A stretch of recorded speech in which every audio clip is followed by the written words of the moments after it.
This is a paid advertisement. Attention metrics are part of the zeitgeist, and for good reason. The industry needs a better quality measure than viewability. According to the IAB, 90% of advertisers plan to use attention metrics this year, so there's a good chance they're on your radar. If you're part of this forward-thinking majority, it's time to familiarize yourself with the Adelaide's AU. Endorsed by Adweek as the attention economy's most widely recognized metric, AU is available in nearly every DSP, SSP, and ad network. Learn more at AdelaideMetrics.com. That's AdelaideMetrics.com.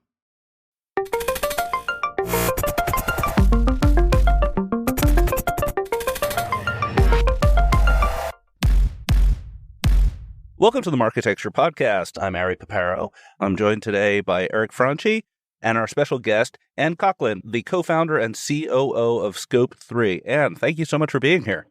Hi, thanks for having me. First, some housekeeping. So we have a great interview on Marketecture TV with Frost from Simplify, a really interesting view into his business. They have 140,000 line items running at any time, which is just mind-boggling to me.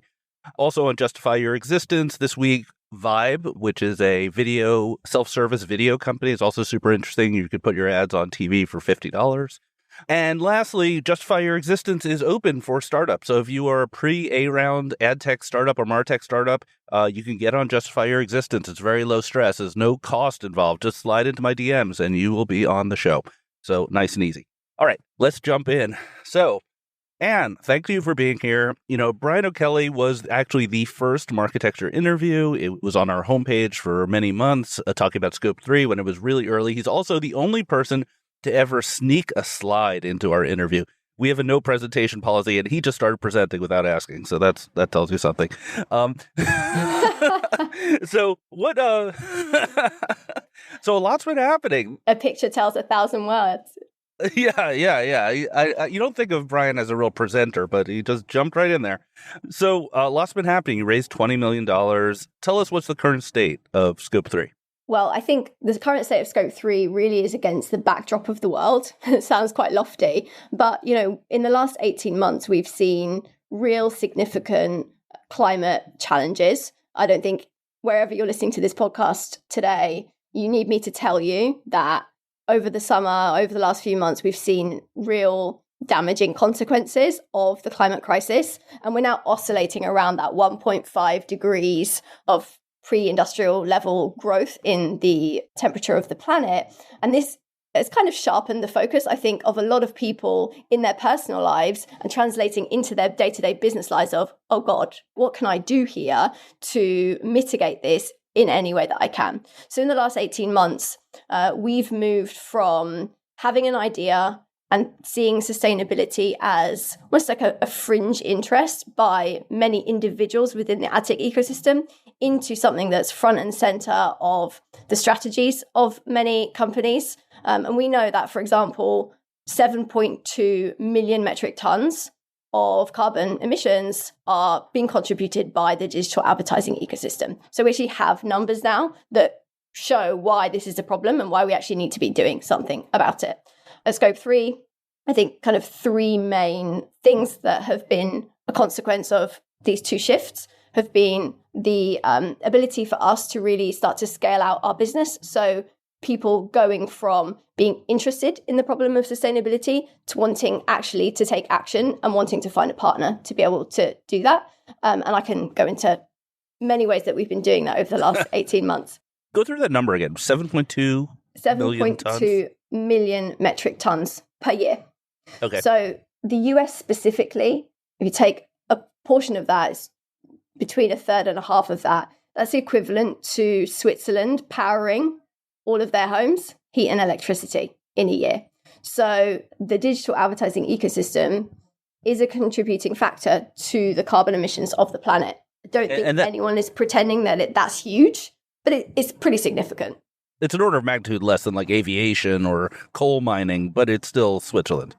Exactly. Could you actually contextualize that against some of those other industries? Like, where does it rank? Have you ever done that work and like looked at the data? Yeah, there's lots of stats out there. It's quite interesting. I think one stat I saw was that the internet overall is about 4% of the entire output of the world. And then aviation hovers at around 2% of total. That digital advertising is less than 1%. So it's significantly smaller. I think people try and beef up the numbers. Sometimes they say advertising is 4%. It's like, well, advertising is not the entirety of the internet. And so I think there is a little bit of hyperbole in statistics. But that being said, it's definitely significantly more than people tend to think, especially when comparing with something like print advertising. Eric, you could maybe jog my memory. We had another guest on the show, but I can't remember who it was, who said that advertising was like 25% of the internet in terms of load. Amy. Oh, that was Amy. So we had Amy Williams from Good Loop on, who is sort of a competitor to Scope 3. But, you know, if you solve the climate crisis, we can get over any competitive rivalry. Absolutely. And I think really all of these stats just go to point to the fact that there is a problem. Where there's a problem, there is hopefully a solution. And where we see the responsibility of carbon emissions in digital advertising, there are ways of easily reducing those carbon emissions. It's not like, you know, if you're a manufacturing company and you're trying to work out how to reduce your emissions from shipping cargo across the world and then, you know, tinkering with how you actually make production cycles more efficient within your factories, that's going to take 2-3 years. And those 2-3 years are what we don't have. I think we all know that in the digital advertising ecosystem, there's lots of configurations and things that you can do with servers and just even with how you're setting up your campaigns that can actually significantly reduce the impact quicker and faster. Right. That's what I was about to dive into. So where is the carbon being burned? Is it or used? Is it data centers primarily? It's primarily data centers. So if you think about the modeling of a supply chain of an ad, and I think this is maybe where Brian showed an image last year, because this is the way that we think about dividing the emissions up when we think about the life cycle of an ad. You have the production of the ad itself. So how was the creative actually made? Were people flown to a shoot in South Africa to make a toothpaste commercial? You know, what was the catering emissions cost of that? There's a side conversation that we can have about AI there. And then there is actually the distribution, the production, and the consumer consumption of the ad in the selection process. So if I'm choosing to buy an ad on the New York Times or a digital out-of-home billboard, what is the decision-making process and how many companies are involved in that chain to get the ad to actually be delivered? In the programmatic ecosystem, which is where I grew up, I guess you can say, we know that there are thousands and thousands of companies in this bloated supply chain that all contribute a tiny little bit of computing power. So yeah, you're right, it's servers and the tiny amount of computing power, as well as, you know, the amount of electricity that's needed to actually cool down the servers right in the rooms that they live in, all adds up. And so to being able to model that and then being able to understand, okay, where is the ad being actually served? Is it being served on my phone? Is it being served on a TV? Is it being served on an out-of-home billboard somewhere? What are the emissions associated to that ad as well? Right. So you care about the electricity my laptop is using to run a video ad. Yeah. And what's great about so much of the data that we can use is that it is updated pretty regularly. So there are a number of companies that provide grid mix data, it's called. So if you're in the US, in Vermont, or in West Virginia, the makeup of the grid is very different. One is using significantly more clean energy than the other, and that changes as well on a day-to-day basis. So, you know, France stays pretty steady because they're nuclear. The UK, you know, we have a range. I'm in the UK, so we have a range of different renewable energy sources, and that changes on a day-to-day basis. So being able to model that granularity as well is really important when it comes to starting to understand how you can actually make decisions against that after you've actually done your initial measurement. Yeah, it's kind of fascinating, the geotargeting turning into different carbon footprints. So I guess the big question, first I want to ask about the fundraise. So you raised $20 million. I have never had as many people reach out to me saying, should I work at this company? I've got a job offer. A recruiter's coming after me. You're hiring everyone in ad tech, essentially. So what is that accurate? I mean, are there a lot of open positions? Should people call you? Slip into your Yeah. DMs?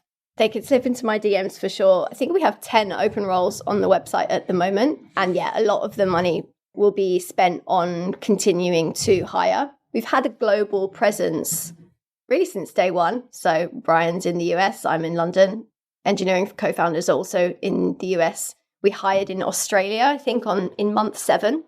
So our weekly all hands became very difficult to work out the best time to do that. And we're at 38 people right now globally. We have people in France, we've got people in Canada, in the US, Sydney, the UK. So really spread. And I say we are definitely hiring in ad tech. We're also hiring not from ad tech as well. Is the fundamental problem the engineering of measuring the carbon, or is the fundamental problem the sales of getting people in agencies and marketers to care? Am I allowed to say both? Well, which are you hiring for faster, I guess would be the question. I think we're hiring for faster on the commercial side because we are struggling to keep up with demand. We see, at the brand level, real recognition that sustainability is not just a problem in and of itself that rolls up into corporate targets and responsibilities. There's reporting coming out like the CSRD in Europe and even more stringent reporting requirements for companies in the US.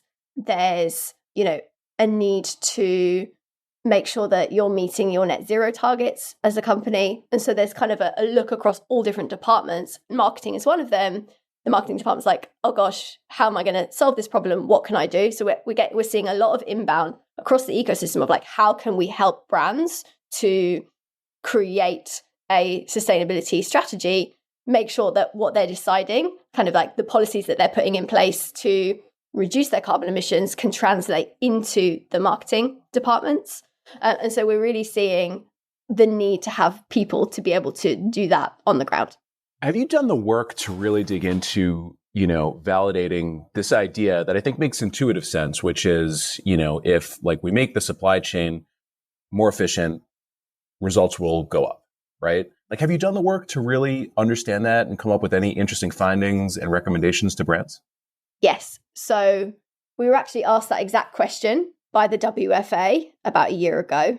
And we said, help us to prove that out, or at least test the hypothesis that worst case scenario, improving the carbon footprint of a campaign does nothing to performance. So it's like, no brainer, we should just do this anyway. So we ran these pilots with 5 brands. We saw in every case that performance stayed flat or improved. And we've been doing that a lot with many of our channel partners. Sanofi, as part of the WFA pilot, we saw significant reduction, I think over 50% reduction in carbon emissions with no impact to performance. Audi ran a case study with Adform where they saw, again, around the 50% reduction in carbon emissions, but like something crazy, like over 65% of the KPI that they was tracking improved. So we're seeing this kind of again and again. And it does make intuitive sense because we see where there is complexity in a supply chain, there is waste. And I think you could have waste with multiple definitions. So emissions waste, empty carbon that isn't doing anything, waste from a performance perspective where maybe the metrics are manufactured. And when you're looking at actual real sales data, you're seeing that actually it's, a made for advertising website that's great at pretending that you're clicking and you get high viewability, but it's not actually doing anything. And so we've seen that on the brand side, but we've also seen it on the publisher side as well. So the hypothesis there would be, does streamlining my supply chain improve carbon and not impact revenue, or potentially actually increase my revenue, because this is a marketplace after all, and brands are increasingly searching for partners that have aligned sustainability goals and are reducing their carbon to stay on plan. And so we've done some work. We did some work with Future, who's a UK publisher. They've got magazines like Marie Claire. They reduced their emissions on a kind of per impression basis by over 70% by streamlining partners, prioritizing direct over reselling, simplifying their header bidding.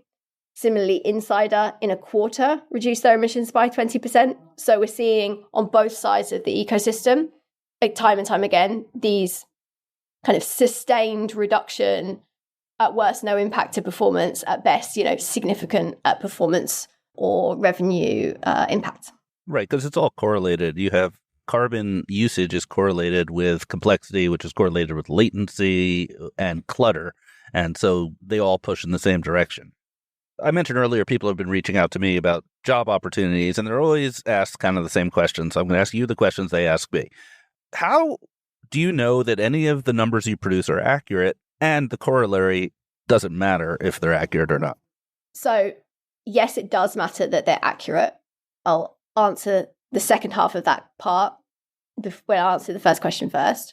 How do we know that it's accurate? So we really care about making sure that what our model outputs, so it's still an estimation, right? Anyone tells you like we have the actual carbon numbers from on high, that this is the actual amount of carbon, right, is wrong. Because the only way that you can tell the carbon emissions is to go up a mountain in Hawaii and see how many parts per million of carbon dioxide there is in the atmosphere.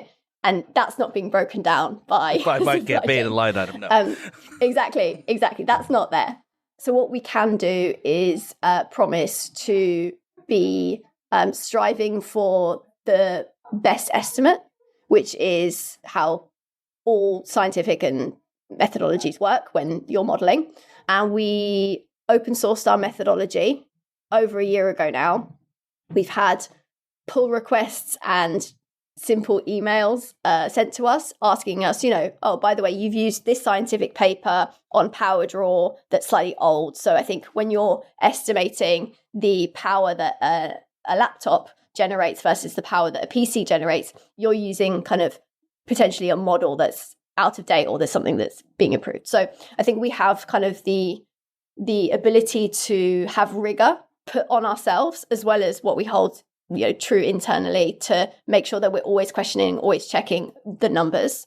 And then our model improves as we work with partners.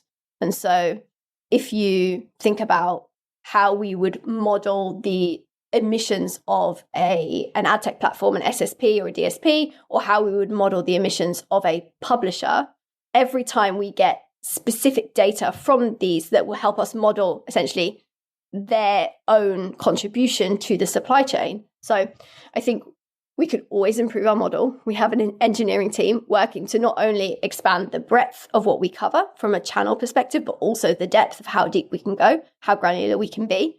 And we kind of essentially have been inviting people for the last year and over a year, as we've open sourced, to help us improve.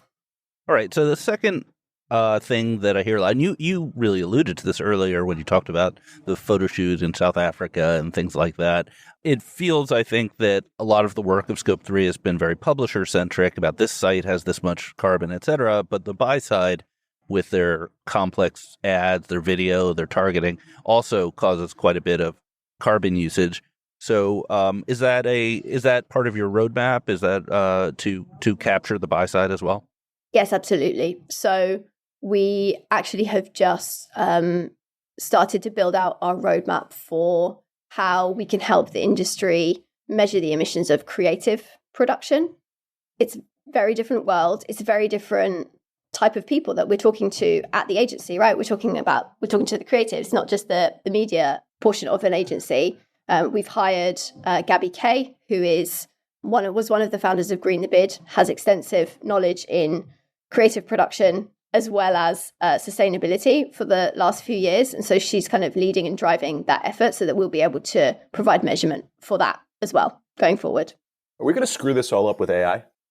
It's a great question. I think I certainly have, we know the anecdotal evidence, and again, it's intuition, right? That the servers that are powering AI computations and calculations are going to be in the same space as, using up a significant amount of electricity to get something done. We use tools like Zoom and Loom internally, and there's just a nice little button that says turn on the AI and everything will be okay and you'll pay a little bit more or a lot more in some cases, and everything will be a lot easier for you. And when we're doing our own company corporate carbon accounting, it doesn't break out the emissions that are increasing by virtue of the fact that I'm clicking on that button. And I think that translates into the need to be making decisions about technology with the environment in mind. So one of the things we'll be looking at as we look at creative production is what is the trade-off between, having a AI shoot in someone's, warehouse downtown where, you essentially don't have to really go anywhere and you can go home at the end of the day versus, flying to the other side of the world and actually shooting that commercial on a beach somewhere nice. So I think, yes, AI has the power to be extremely carbon intensive. And my question would be, what is your trade-off there? What are you not doing because you're using AI? This is a little bit random, but one of my favorite Marketecture interviews was with Viant. And what they were doing for their carbon capture was that they just bought a swamp in North Carolina. So they're a vertically integrated DSP, including the servers as well as the carbon offsets. So I thought that was a pretty unique little approach to the problem. I think Hearst has a forest. Right. It's very bizarre. All right. So I have to ask. So you are working with Brian O'Kelly for the second time voluntarily, and I worked for him third time. Okay, third time. I did 2 years under Mr. O'Kelly, and I can't say it was the best 2 years of my career. I think PTSD is a phrase I've used occasionally. He and I are friendly now, but it wasn't always so great. So what do you have to say to the audience? Why did you choose to do this? How's it going? I actually can't imagine not working with Brian. When I started working at AppNexus in 2014, he was definitely Bok, right? The CEO. I think I was in London. I saw him on stage on a screen for, the first 3+ years of my time at AppNexus. And then the first time I actually ever met Brian, he interviewed me for a product job. So it's an internal move. And I remember that interview. It was in a room called Dr. No, which was always scary in and of itself. It's an interview room that says no on the door. And I remember feeling for the first half of that interview extremely uncomfortable. You're being interviewed by the CEO. And the second half of that interview, I kind of took the advice of forget he's the CEO and let's brainstorm some ideas. And it was really challenging, but really fun. And actually, I have found that to be the way that I work with Brian and have worked with Brian more and more closely over the years. I think from founding, even in the last 2 years, founding Scope 3, I think what I love about working with Brian is that he is probably the most curious person I know. That extends to, him sending me, and we send each other articles. I try and do my fair share of returning the favor, articles that could be completely seemingly irrelevant to Scope 3, our mission, how we want to show up as leaders, how we want to build this company together, what it means to, create a place that people want to work.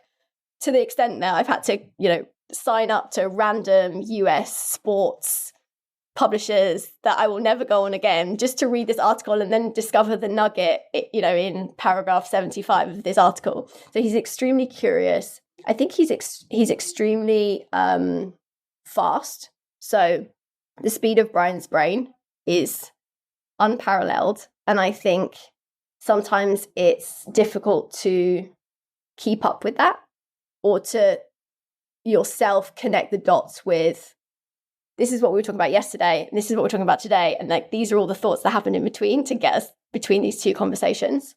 But the thing I personally like the best about working with Brian is the kind of open dialogue of feedback that we have for each other. So working both ways and making sure that the intention is right in the feedback and that we can both kind of grow and learn and try and make Scope 3 the best place for people to work and solving, hopefully the problems that will redefine and reimagine the ecosystem in the next few years. So he's never thrown a stapler at you? No, and I can't imagine him actually doing that. It's really strange. The stapler thing is actually kind of funny because there was this hit piece article about him in Business Insider many years ago. It was pretty negative. And one of the anecdotes was they threw a stapler at somebody. And that was the only thing that got him upset. And he was just like, I did not throw a stapler at anybody. That is bullshit. No stapler. And then I went around to the other employees. And they're like, oh, yeah, it almost hit my head. It totally happened. So this is so strange because my dad was a secondary school teacher, and there was a very similar thing happened where someone said that he threw an eraser, like a board eraser.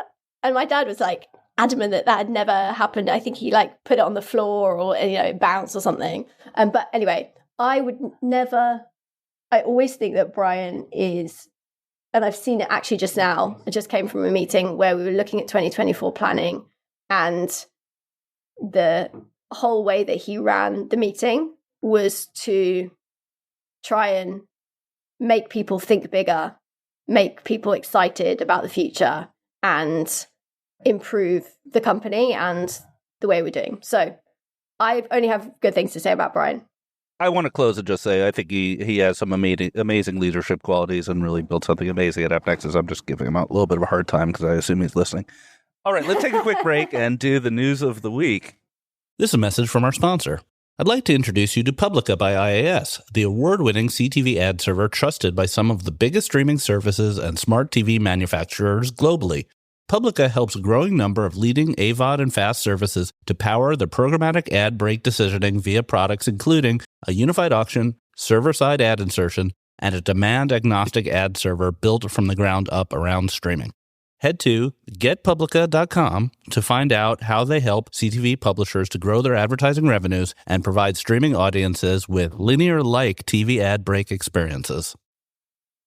All right, we're back. So we were off for Thanksgiving. I hope everyone enjoyed talking to their family about ad tech. A lot of news. There's a lot of news this week. I think some juicy stuff. Let's start with my favorite, which is Simul Media is suing OpenX, or at least threatening to sue OpenX over a trademark dispute because OpenX just launched a product called TV Plus. And Dave Morgan at Simul Media is saying he's been using TV Plus for many years, and he even warned OpenX not to use it multiple times, and they used it anyway. I'm not sure we have a lot of commentary on this, but it's like the kids are fighting. It was kind of fun. I have unfortunate experience with disputes like this. And what you don't want to do is have this go to court, because then all of a sudden the costs go from $1,000 for the letter that, you might have seen posted on the website to, very quickly, like 5 to 6 figures.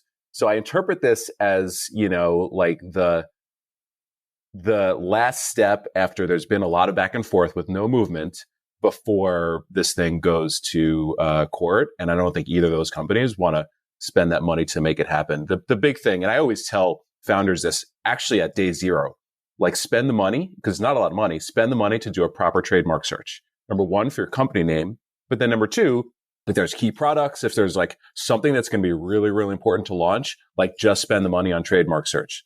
This happens more often than you'd realize. It just never sort of gets aired out publicly. And I think this is probably a strategic maneuver to avoid the potential for litigation, which can get super expensive, costly, and drain executive. Yeah, totally. There was also a dispute with Identity Link, LiveRamp Identity Link. I think someone else claimed it. I don't know how they resolved that, but that was kind of a fun one from a year or two ago. Other news. So our friends at Adalytics, we had Christoph on 4 months ago to talk about the YouTube report he came out with. It was one of our most popular episodes. He has a new report showing search ads from Google are showing on bad sites, and I will quote the Adweek article that said, the report found more than 36,000 websites in the Google Search Partner Network eligible for advertising, 390 of the 36,000 were pornographic, and there were 4 websites belonging to entities sanctioned by the U.S. government, and Adalytics found more than 2,200 domains in the Search Partner Network that seem to violate copyright laws. This seems to keep happening to different products that Google and other people use to extend their reach to try to drive more revenue beyond their own unoperated properties where they can have a certain level of quality. I don't know. Ed, you want to comment on that? Any thoughts? Yeah, well, I think it's definitely worrying if you're a brand and you're potentially up for litigation where, there are sanctions against a country and you're serving inventory there. I think it kind of speaks a little bit to an overall strategy of inclusion versus exclusion and your inability to do that on some of these Google products. If you read the Analytics report, they say we explicitly said that we did not want to serve on Breitbart. Why can that not extend to the, search network, what we're doing? And so I think there's definite questions here for understanding why, if you're a brand and you're putting these policies in place, why platforms are, particularly Google, finding it difficult to help brands adhere to those. Search syndication is a dirty subject and has been since the 90s. If you're an ordinary consumer, you think there's only two search engines, Bing and Google, maybe DuckDuckGo third.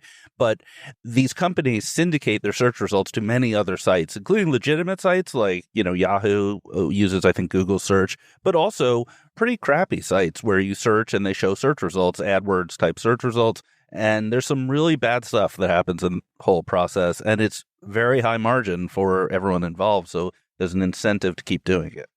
Yeah, I think the margin is interesting because I saw there was the guy that always has the responsibility of responding to this, Dan Taylor.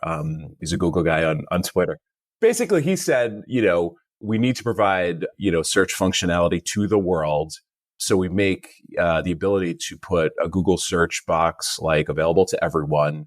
And basically what he said was any ad revenue that was generated through these search results was not shared with the publisher because that's not how it works. It's still bad placements. I'm not making excuses. I'm just saying because it gets back to margin, right? The money wasn't shared with the publisher, which I think was one of the concerns, frankly, the right concern. If it's funding hate and porn and everything like that. So that was the response there. And I can imagine it being somewhat plausible. Yeah, that changes it a bunch. Interesting where that'll end up in terms of what we find out. Another interesting article. So Jay Friedman, who's sort of a friend of the pod, he wrote an interesting, provocative article about Amazon partnering with Meta and Snap and how important that is because social commerce is kind of taking off. Influencers are becoming incredibly important to commerce. And he contrasted it with T-commerce, meaning television commerce, which he was pretty negative on and says is not really doing much for the Trade Desk or Walmart or other people who are investing in that. You're shaking your head, Eric, so I'm calling on you. What did you read Jay's article? What do you think about it? I did. It was awesome. I mean, it was fresh thinking, and no surprise from Jay. I thought the other side of this is also interesting in that it makes Snap and Meta properties, which are the partners in this program, that much more stickier for commerce.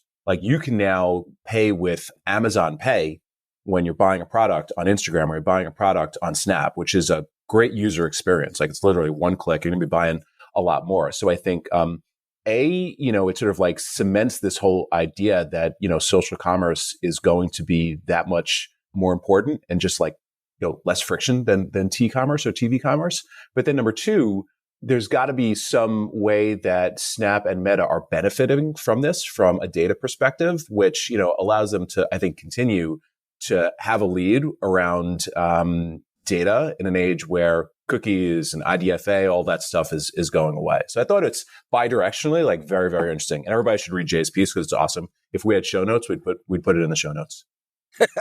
I think I'm going to try a new type of show note where I'm going to retweet from the Marketecture Twitter account or X account. And so if you follow Marketecture, you'll get that. I volunteer to do the show notes. If you just give me access to the CMS, I'll do the freaking show notes. And we have an issue with my laziness preventing show notes from happening. All right. So another friend of the pod, the Arena Group, which owns Sports Illustrated, we have a guest coming up in the next couple of weeks from Arena. But they were caught is an interesting word here. It was found out that there was a lot of really low quality AI generated content on Sports Illustrated. And not only was it bad content, the authors were fake too. The authors had been created by AI. Peter Kafka, in a sort of related article, called this the tsunami of crap, which I thought was a pretty good phrase as sort of what one of the negative implications of AI is. In the defense of the Arena Group, they claim that this was just an outsourced partner for their commerce. It wasn't supposed to be news. It wasn't supposed to be content. It was just sort of like search engine spam to get commerce. I don't know if that makes it much better. This also affects Carbon in a sense, like this kind of wasteful production of content and search engine garbage. It's all negative on the Carbon front. So, Anne, am I reading that the right way? Do you think this is part of the scope of Scope 3? Yeah, absolutely. And this kind of ties to, in a way, and I'm not saying that this Arena Group is part of this, but the proliferation of made for advertising sites. We see that, we released a study with Ubiquity last year that said that, on average, an MFA site had 26% higher carbon than one that didn't. That's a lot. And if that's part of your media budget and you're accidentally spending money on these MFA sites, then you're also having negative consequences for carbon. And so I think, based on how those sites are often created and generated, there's this really connected issue with AI. Yeah, of course. I mean, it's just going to exacerbate a lot of the problems that we're looking to solve. But then on the other side of it, Pandora's box is open. These tools are widely available. And if used correctly, I think they're probably going to be of benefit to publishers, to brands, to everyone in the ecosystem. So we're in this like messy early stage of trying to figure this thing out. I think it's going to be more mess rather than less. There was another article. There's a bunch of stuff happening with AI this week, but another one that got posted, I put in the show notes that no one will ever see. It actually came from the New York Post, believe it or not. So they found an AI influencer that was created by an AI influencer agency. So there's no humans, right, involved in this stuff, that was making something like 10 grand or 11 grand per month on brand deals. So it was, basically an image of a young female. They created a persona. She has social accounts and she's doing brand deals. And this is pure margin, right? Like, because nothing is being shared with a human. Theoretically, like, they can use AI to make these images better and better. They can do exactly what the brand wants. So it's like the cat's out of the bag on all of this. And we're in a weird place where I think it's going to get even weirder before we can figure out how to, wrap our collective arms around it. What's the AI spend the money on? What does the AI spend the money on? You said there's AI generated AI. No. So I want to know what the AI is doing with the $11,000 a month. It's going directly to this AI agency that's creating AI influencers. That's too meta for me. Okay, so the last subject. So those of you who follow me on Twitter, which I assume is 100% of the listenership of this podcast, because why else would you listen to this, is my obsession with this tiny little company no one cares about called Kubient. This has been a multi-year obsession of mine. It's my white whale, so I will just give an update here. And I actually did some reporting on this. Like, I made phone calls and stuff. So that's my next step into my journalist career. So the backstory here is that Kubient is a very small ad tech company that's been public on NASDAQ for several years. And when you read their S1, when you read their 10Ks, what they say their business is makes zero sense. They say things like, hey, we use AI to buy ads in a way no one else can, and, programmatic, and don't look here, and we made $100,000 in revenue this quarter. Don't worry about it. Buy our stock is more or less their pitch. So I've been following this for a long time. It makes no sense at all. And then I found out that the founder actually stiffed me at Beeswax for a bill. So, if you're an entrepreneur, if someone doesn't pay their bill and goes out of business, like, you have a grudge against them forever. And this was not a lot of money. It was like $500, but still, so I've been on this. The mystery is that in May of this year, they announced a merger with another ad tech company called Adomni. I spoke to the CEO of Adomni this week. It's actually an interesting company. It's not a fly-by-night company as far as I know. It's Las Vegas-based, digital out-of-home DSP. Pretty sizable company based in Vegas. Anyway, so they announced this merger with Adomni, which is obviously a reverse merger because Kubient has no value at all. And so Adomni is going to go public. And now we're sitting here in November, hasn't happened. And Kubient just got delisted from NASDAQ. And I don't know if the deal's not going to happen, but it doesn't appear the deal's going to happen. So I did some digging in all the filings. And here's a quickly what happened between May and now, which is in September, Kubient's auditor resigned and withdrew all the previous audits from the company. Shortly thereafter, they named a different person, Elizabeth Damaris, I don't know her personally, as the interim CEO, and the CEO, Paul Roberts, the guy who stiffed me, stepped down. Then they did a 35% reduction in force in October. Then the CEO, Paul Roberts, officially resigned as CEO, and Elizabeth continued as interim. And then November 15th, they were delisted from the NASDAQ. And now they're sitting there with their stock price at a fraction of a penny. So what goes around comes around. Pay your bills. And I appreciate your indulgence of me on my pet project. All right. That was very, very impressive. Really impressive. When the auditor steps down, that ain't good. That's really bad. Related, there was this article that went around where there was a CMO that had this scheme where he was having vendors pay accounts that were personal, like he owned. And apparently he embezzled $10 million from his employer and then spent the money on a yacht, a Mercedes, international travel, I think a plane, $10 million, just spent it and balled out. And then they caught him. So auditors need to be involved on this stuff. It's really easy to steal money in the marketing chain. The problem is you almost always get caught, but it's really easy to steal. There was I won't say the name because it was never publicly reported, but there was a big sort of agency group where a lot of money was stolen in the TV world. Everyone probably knows who I'm talking about.